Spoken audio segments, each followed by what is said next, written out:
Now today we're talking about some serious issues affecting our youth, plus some ways parents can detect and respond to these high-risk behaviors.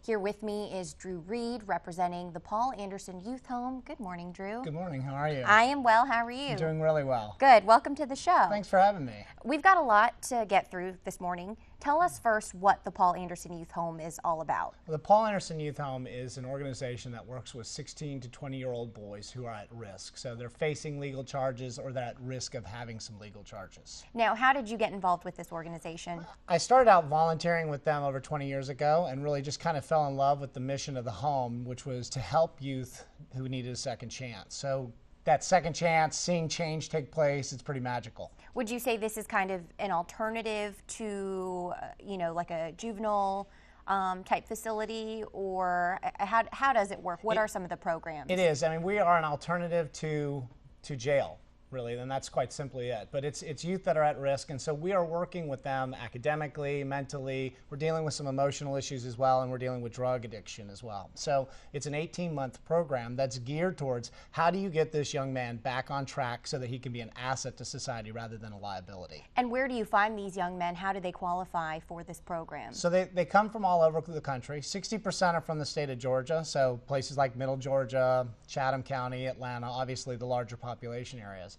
But then we just graduated some young man from Indiana, another one from Oregon and Idaho. So really all over the country. And they come to us because they're coming online. Parents are looking for a place to help their son start again. And we offer a lot of resources online to help families. So it sounds like these are parents that are seeking help. That's exactly right. They recognize that maybe things aren't so great and they're looking for help.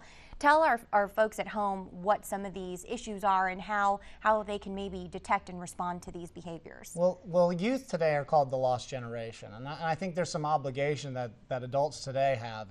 If youth are lost, well, how did you get lost? One does not get lost on their own. So if this is the lost generation, then that's somewhat of an indictment of the generation above them.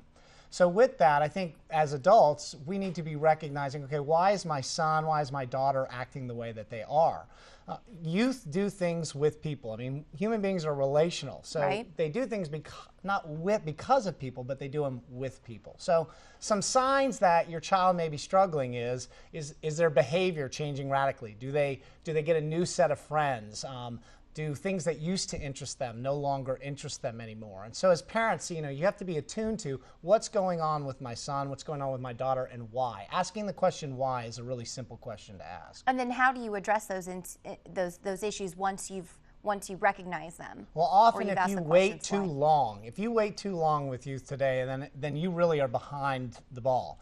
And so the way that you begin to address them is to engage your son, your daughter. I'll give you a simple illustration. Often when your child comes home from the end of the day, they said, "How was your day at school?" Well, if you're a teenage boy, the most common response is, fine. I mean, it's fairly guttural. There's not much beyond that.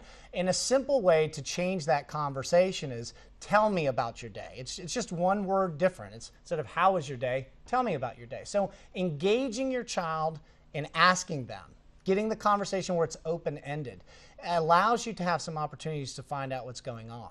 And then here's the important part as a parent. When they begin to tell you what's happening, that's not the time to correct them. You don't need to sit there and say, well, gosh, you shouldn't have done it that way, because all you're teaching your child is that, mom or dad are not really going to listen to me. Got it. So. A lot of helpful information. Thank you for being on the show. Unfortunately, that's all the time we have. But to get more information on the Paul Anderson Youth Home, just visit payh.org.